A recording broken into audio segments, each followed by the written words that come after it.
Hi there, welcome back to Rain Garden Restoration. We're in part 2 of a 2-part series.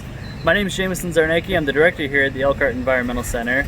And in our earlier video, we talked about the importance of rain gardens and how they're great for keeping rainwater and snow melt on our lawns and out of our waterways. It's also great for keeping pollutants out of our waterways and a variety of other benefits. So today, what we'd like to talk about is go over the design and colors and plant choice. So you've decided that you want to do a rain garden, you've checked with 811 and made sure that nothing is underneath the placement.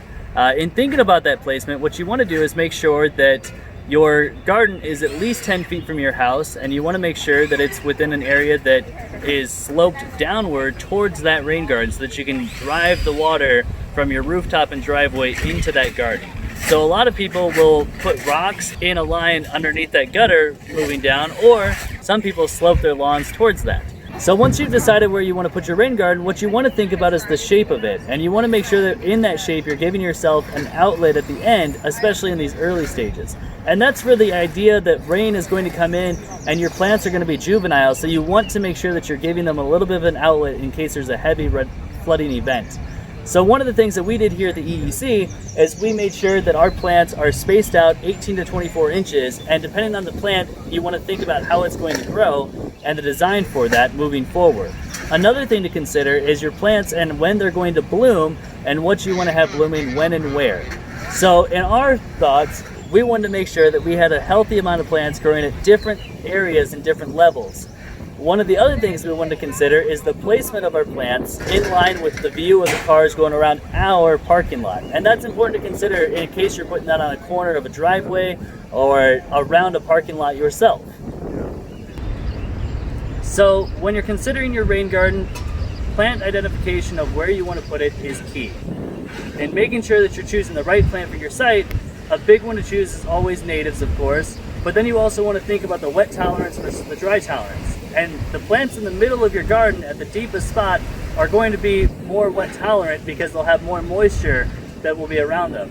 Versus on the brim, it's going to be more of a dry tolerant species. All of these species, though, on a spectrum are more wet tolerant than not, and you want that because they're going to hold more rainwater. Another consideration is the type of soil that you have when you are planting. In some areas, they have a lot of clay in their soils, and in others it might be more silty. You can do this with a soil analysis or just by going down and feeling with a clump to see what you're working with. And if it crumbles, then there's a good chance that that soil is more silty, which means you'll have a lot of good drainage. And if it clumps, there's a good chance that that's more clay-based and it will retain more water. And so that's important to consider when you're thinking about what to add on top of that and how you're going to move forward in that way. So when we're also thinking about the rain garden plant species, there is a large variety of plants to choose from, and it can be a little overwhelming. But I have with me some plants that we chose. This right here is an iris. We also have a plant called little blue stem. There's also a large blue stem. And then we also have prairie dropsy. Each of these plants are more tolerant for wet zones. They're also specifically chosen so that they'll expand outward. And that's a really big important thing to consider of how big your plants are going to get, which means how much space you need. And that's a big deal to consider as well. After you've planted your rain garden plants, the only decision left for you really to have to make is what to top it with. Here at the EEC, we decided to add in mulch as our top layer.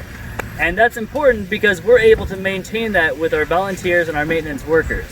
If you're finding that maybe you don't want to add mulch once a year or as needed, you can go with a less maintenance option such as river rocks, or just leaving it with soil bare to the elements.